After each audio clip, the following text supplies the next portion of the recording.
Movie की शुरुआत में हम सुन नाम के आदमी को देखते हैं जिसकी लाइफ काफी बोरिंग और झंड चल रही होती है। सुन की डेली लाइफ में बस स्कूल जाना और घर आ जाना यही सब होता है। सुन थोड़ा बहुत एंजॉयमेंट करने के लिए स्कूल से छुट्टी मार के अक्सर गेम खेल लिया करता था, मगर इस चीज से भी उसकी लाइफ में कोई ज्यादा फर्क नहीं आता है। एक दिन सुन अपने छत पे खड़े होके भगवान से विश मांगने लगता है कि काश हमारी लाइफ भी एक गेम के जैसी होती, जहाँ पे हर पल में एंजॉयमेंट होता और हम अपनी लाइफ को इसी गेम की तरह एंजॉय कर पाते। इसके बाद अगले दिन जब सुन स्कूल जाता है, क्लास में बच्चों के स्कूल टीचर का सर फट जाता है और फिर उसमें से डरूमा डॉल निकलती है। डरूमा डॉल देखने में बहुत ज्यादा डरावनी लग रही होती है। देखते ही देखते डरूमा डॉल सभी बच्चों के सर को फोड़ने लगती है, जो कि पैनिक होके यहाँ से वहाँ भाग रहे होते हैं। सुन डरूमा डॉल को देख के समझ जाता है कि भगवान ने उसकी लाइफ एक गेम की तरह बना दी है, जो कि उसने भगवान से विश मांगी होती है। मगर यह सब देख के भी सुन खुश नहीं होता है,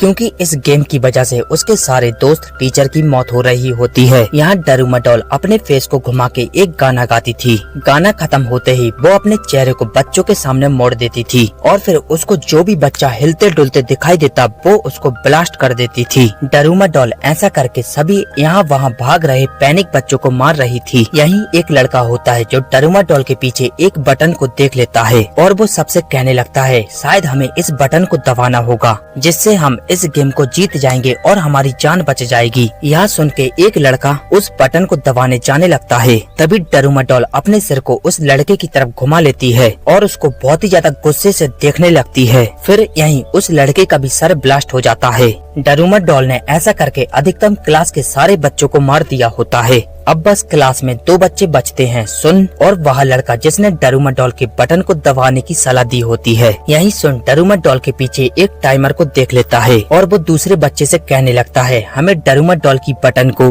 इस 1 मिनट के टाइमर के खत्म होने से पहले दबाना पड़ेगा, तभी हम गेम को जीत पाएंगे। सिचुएशन को देखते हुए सुन के साथ वाला लड़का सुन से कहता है मैं नीचे झुकूंगा और तुम मेरे ऊपर पैर रख के डरूमा डॉल के ऊपर कूद जाना और उस बटन को दबा देना। शुरू में तो सुन ऐसा करने में बहुत ज्यादा घबरा रहा होता है, मगर उनके पास इसके सिवा कोई भी उपाय नहीं होता है। सुन फिर ऐसा ही करता है और वो डरूमा डॉल की बटन को दबाने में कामयाब हो जाता है। मगर इसके बाद भी डरूमा डॉल दूसरे वाले लड़के के सिर को फाड़ देती है और वो सुन से कहने लगती है इस गेम में जो भी मेरे सर की बटन दबाता सिर्फ वही इसी गेम को जीत पाता और उसी की बस जान बचती और वो विनर तुम हो। इसके बाद सुन अपनी क्लास से बाहर जाता है। बाहर उसको उसकी फ्रेंड इचिका मिलती है। इचिका सुन से इसी गेम के बारे में बता रही होती है। हमें यहाँ पे पता चलता है कि ये गेम पूरी क्लासों में चला था और हर क्लास का एक विनर बस गेम से बाहर आ पाया है। इचिका अपने साथ मोबाइल को रखी होती है। सुन फिर मोबाइल से पुलिस को कॉल लगाने लगता है, मगर उनके मोबाइल में नेटवर्क नहीं आ रहे होते हैं। वो लोग फिर स्कूल से बाहर जाने के लिए खिड़की दरवाजे को खोलने लगते हैं, मगर स्कूल के सभी खिड़की दरवाजे को बंद कर दिया होता है। सुन फिर कांच को तोड़ने की कोशिश करता है, मगर कर नहीं पाता है। फिर वे लोग घूमते घूमते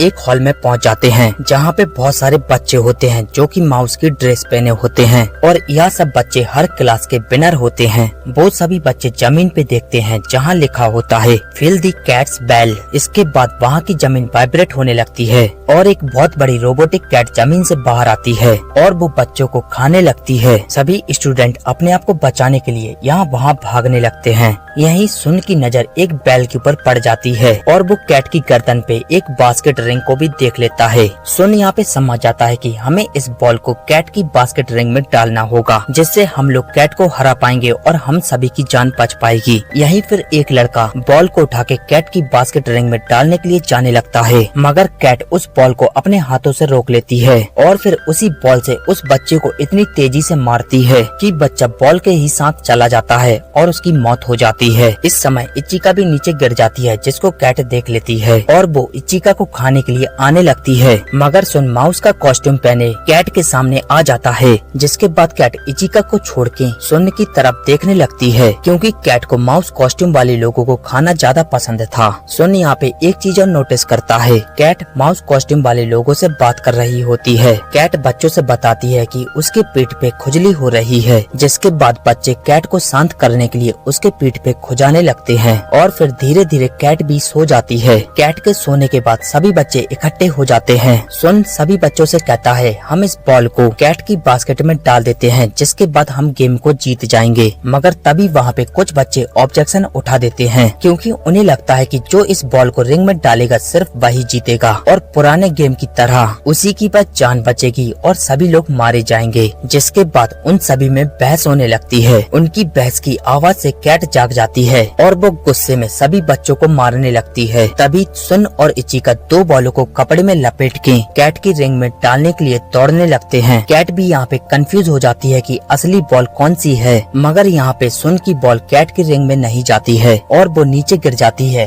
और यही असली बॉल होती है। और बॉल के ऊपर टाइमर भी चल रहा होता है। उनके पास सिर्फ 5 सेकंड बचे होते हैं। तभी वहाँ पे अमाया नाम का लड़का आ जाता है, जो कि काफी फुर्तीला होता है। वो बॉल को उठाता है और बहुत तेजी से कैट की रिंग में डाल देता है। इसके बाद कैट सभी को विनर कह देती है। और यहाँ पे ऐसा नहीं होता है कि जिसने बॉल डाली सिर्फ उसकी जान बचेगी। अमाया के अंदर बहुत ज्यादा एटीट्यूड होता है और वो सुन से कहने लगता है ये खेल भगवान ने बनाया है और यहाँ पे वही जीतेगा जिसके पास ताकत है और दिमाग है। इचिका को अमाया की बात सुन के गुस्सा आ जाता है और वो उससे कहने लगती है सुन के पास तुमसे ज्यादा ताकत और दिमाग है और वो तुमसे काफी अच्छा लड़का है। इसके बाद कैट के मुंह से वहाँ पे धुआं निकलने लगता है और सभी लोग बेहोश हो जाते हैं। सीन शिफ्ट होता है। हम देखते हैं इस गेम की खबर पूरे शहर में चल रही होती है, क्योंकि यह गेम हर स्कूल में खिलाया जा रहा होता है। हमें शहर के बीच में एक बड़े क्यूब को दिखाते हैं, जिसके अंदर शहर के सभी स्कूलों के विनर बच्चे होते हैं और उनके साथ यह गेम इस क्यूब में कंटिन्यू होना होता है। इस गेम का पूरे शहर में लाइव टेलीकास्ट चल रहा होता है,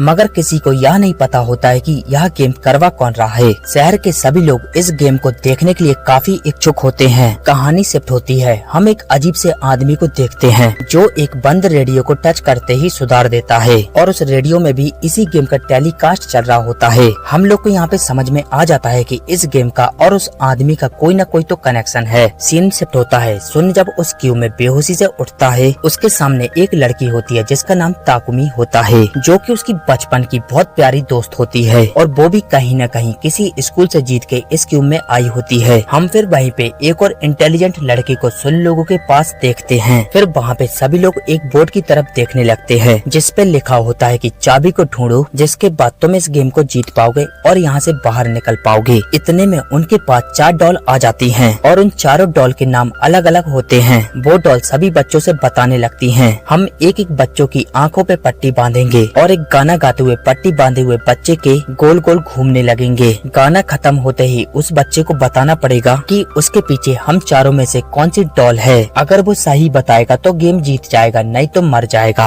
इसके बाद वो डॉल सबसे पहले उसी इंटेलिजेंट लड़के के ऊपर पट्टी बांध देती है, मगर वो लड़का अपने पीछे सही डॉल का नाम नहीं बता पाता है, जिसके बाद उस लड़के की मौत हो जाती है। फिर एक और लड़की सही नाम नहीं बता पाती है, जिसके बाद उसकी भी मौत हो जाती है। इसके बाद वे सभी डॉल सुन को चुनती हैं। सुन की आंखों में पट्टी बांधी होती है। टाइमर के खत्म होते ही वो डॉल सुन से पूछने लगती है कि तुम्हारे पीछे कौन सी डॉल है। सुन किसी भी डॉल का गलत नाम ले देता है। डॉल फिर सुन से कहने लगती है तुमने गलत नाम लिया है और फिर वो सुन से सही डॉल के बारे में बता देती हैं। सुन फिर सभी डॉलों से पीछे जो डॉल होती है उनको फिर से बता देता है। सभी डॉल सुन के ऊपर हंसने लगती हैं और उससे कहती हैं टाइम तो खत्म हो गया है, अब बताने से कोई फायदा नहीं है। सुन फिर हंसते हुए अपने मोबाइल को बाहर निकालता है और सभी डॉल से कहता है टाइम आउट की आवाज मैंने इस मोबाइल से निकाली थी और मैंने इस टाइम आउट की आवाज को पुराने बच्चों के खेल में रिकॉर्ड कर लिया था। यहाँ हम देखते हैं सुन जीत जाता है और चारों डॉल ब्लास्ट हो जाती हैं। सुन को यहाँ पे एक चाबी मिल जाती है। सुन और ताकुमी उस रूम से बाहर जाने लगते हैं। उनके सामने एक लड़का दौड़ते हुए आ रहा होता है, जिसके पीछे एक भयानक डॉल पड़ी होती है। वो लड़का सुन लोगों से कहने लगता है हम सभी को हाथ पकड़ लेनी चाहिए, जिसके बाद यह डॉल हमारा कुछ भी नहीं कर पाएगी। इसके बाद वे सभी लोग एक कमरे में पहुंच जाते हैं, जहां सुन की मुलाकात 2 बच्चे से और होती है। वो 2 बच्चे सबसे बताते हैं हमें इस गेट को खोलने के लिए 7 चाबी की जरूरत पड़ेगी और हमारे पास 4 चाबी है। तभी वहाँ पे 3 चाबी और लेके अमाया आ जाता है। अमाया एक बच्चे की गर्दन को हाथ में दबाया होता है, क्योंकि वो उसके ही सपोर्ट से यहाँ तक आया होता है। अमाया उस बच्चे की गर्दन को मरोड़ के मार देता है। वे सभी बच्चे उन 7 चाबी को बड़ी डॉल पे लगा देते हैं, जिसके बाद वो ऐसी जगह पे पहुँच जाते हैं जो कि पूरी बर्फ की बनी होती है। यहीं उनके सामने एक बर्फ की बनी बहुत बड़ी डॉल आ जाती है और वो सभी बच्चों से कहने लगती है, इस गेम में तुम लोगों को बस सिंपल से क्वेश्चनों का आंसर देना पड़ेगा और जो भी आंसर सही देगा उसकी जान बच जाएगी और जो गलत बोलेगा उसको मरना पड़ेगा। डॉल फिर सभी लोगों से उनके फेवरेट फूड के बारे में पूछने लगती है। सभी लोग अपना अपना आंसर देते हैं मगर उनमें से एक लड़का झूठ बोल देता है। डॉल उन बच्चों से कहने लगती है, तुम में से एक लड़के ने झूठ बोला है। यह लड़का वही होता है जिसके पीछे डॉल भागते हुए आ रही होती है। वो लड़का अपने झूठ बोलने पे एक्सेप्ट नहीं कर रहा होता है। देखते ही देखते वो लड़का ब्लास्ट हो जाता है और उसकी मौत हो जाती है। बियर्ड डॉल्स फिर सभी से सेकंड सवाल को पूछने लगती है। उसका सवाल होता है कि यहाँ पे कौन कौन है जो कि सुन को लाइक करता है। यहाँ पे हम 3 लोगों को देखते हैं, अमाया,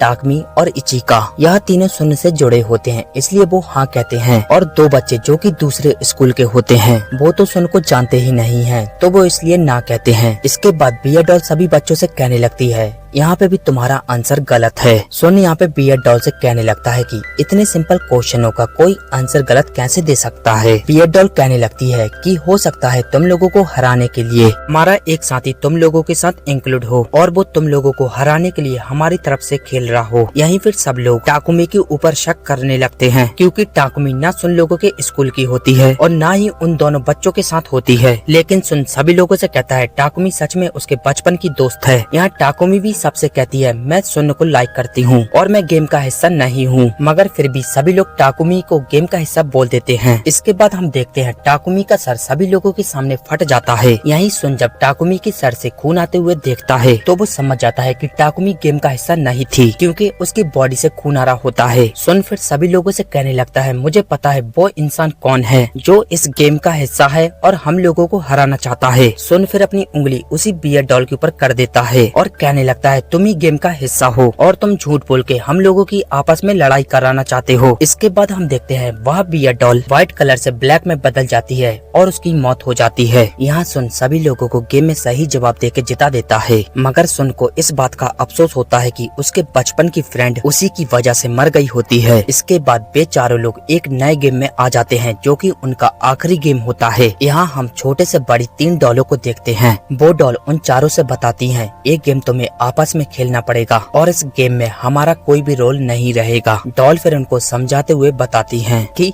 इस गेम में एक विलन होगा और उसको बाकी बचे 3 लोगों को ढूंढना होगा। विलन एक एक करके उनको ढूंढेगा और जब वो उन तीनों को ढूंढ लेगा इसके बाद उसे एक सेंटर में रखे डब्बे में किक मारनी होगी जिसके बाद वो गेम को जीत जाएगा। इसके बाद उसी की बस जान बचेगी और बाकी तीनों की मौत हो जाएगी। लेकिन मगर छुपने वाला व्यक्ति अगर विलन से छुप के बच जाता है और खुद ही जाके उस सेंटर में रखे डब्बे में लात मार देता है तो वो अपनी जान को गवा के सभी लोगों की जान को बचा सकता है। यानी कि वो बहुत अच्छा व्यक्ति होगा जो अपनी लाइफ को सैक्रिफाइस करके सभी की जान बचा लेगा। इसके बाद गेम चालू हो जाता है। डॉल लकड़ियों की मदद से विलन को चूज करती हैं। यहाँ पे हम देखते हैं कि विलन अमाया बनता है। इसके बाद अमाया टीन के डब्बे को सेंटर में रखने के लिए चला जाता है और इतने में ही सभी लोग छुप जाते हैं। यहाँ पे अमाया 2 लोगों को बहुत ज्यादा आसानी से ढूंढ लेता है और उनको मार मार के जेल में डाल देता है। इसके बाद सुन इचिका और अमाया को ढूंढने के लिए जाने लगता है। हम देखते हैं इचिका सुन को बचाने के लिए अमाया के सामने आ जाती है। अब अमाया ने 3 लोगों को पकड़ लिया होता है और अगर वो सुन को भी पकड़ लेता है तो वो गेम को जीत जाएगा। इसी दौरान सुन अकेले में बैठ के सोच रहा होता है कि उसे अपनी लाइफ सैक्रिफाइस कर देनी चाहिए जिससे कि वो सभी लोगों की जान को बचा सके। जेल से इचिका सुन से कहने लगती है कि हमें पता है सुन कि तुम काफी अच्छे हो मगर तुम्हें हम लोगों को बचाने के लिए अपनी लाइफ को सैक्रिफाइस नहीं करना चाहिए। इसके बाद हम देखते हैं सुन लोहे का कॉस्ट्यूम पहन के अमाया के सामने आ जाता है। अमाया सुन से कहने लगता है, इसका कोई मतलब नहीं है, मुझे बस तुम्हारे चेहरे से इस डब्बे को निकालना है और मैं तुम्हारा नाम ले दूंगा, इसके बाद मैं जीत जाऊंगा। अमाया सुन के चेहरे से उस डब्बे को बहुत ज्यादा आसानी से निकाल लेता है और उसका नाम भी ले देता है मगर वो इसके बाद उस टीन के डब्बे में लात मारने नहीं जा पाता है क्योंकि सुन के शरीर की चेन अमाया से बंधी होती है। हम देखते हैं सुन यहाँ पे पानी में कूद जाता है जिसके बाद अमाया भी पानी में गिर जाता है। इसके बाद सुन और अमाया दोनों पानी से बाहर आ जाते हैं और दोनों ही एक साथ डब्बे में लात मारने के लिए जाने लगते हैं मगर यहाँ पे सुन पहले डब्बे में लात मारने में कामयाब होता है मगर यहाँ पे किसी की भी मौत नहीं होती है और वो डॉल सबसे कहने लगती है, ये आखिरी गेम सैक्रिफाइस और लक का होता है, सुन के सैक्रिफाइस की वजह से तुम सभी लोग जीत गए हो और हमने शुरू में गेम्स के रूल्स झूठे बोले थे। सभी लोगों के जीतने के बाद शहर में बहुत बड़ा जश्न होने लगता है। उन सभी लोगों को खाने के लिए एक डॉल में से आइसक्रीम निकलती है। यहाँ सुन और अमाया की आइसक्रीम के डंडे में बस विनर लिखा होता है, यानी कि ये दोनों बस इस गेम के विनर होते हैं। इसके बाद सुन और अमाया जब उस क्यूब से बाहर आते हैं, सभी पब्लिक उन दोनों को देख के बहुत ज्यादा खुश होती है, क्योंकि इतने बच्चों में वो दोनों बस इस गेम के विनर होते हैं। यही हमें मूवी का सबसे बड़ा राज पता चलता है। हम उसी भिखारी अजीब से आदमी को देखते हैं और यही वो आदमी होता है जिसने गेम को कंडक्ट किया होता है। इसके बाद सुन उस आदमी को बहुत ज्यादा डरावनी नजरों से देख रहा होता है और इसी के साथ ये मूवी समाप्त होती है। इस मूवी का नाम है एज द गॉड विल। यह एक जापानी मूवी है जो कि 2014 सन में आई थी। इस मूवी को कोरियन की मूवी स्क्विड गेम को देखते हुए बनाया गया था। इस मूवी में कुछ ऐसे सीन थे जहाँ पे सर फट रहे थे। इसको लेके कुछ एलिगेशंस भी उठे थे। इसके साथ ही स्क्विड गेम के डायरेक्टर ने यह भी कहा था कि इस गेम में ऐसी बहुत सी सिमिलैरिटी हैं जो कि स्क्विड गेम से पूरी तरीके से मैच करती हैं। तो चलिए इस मूवी के साथ गुड बाय करते हैं।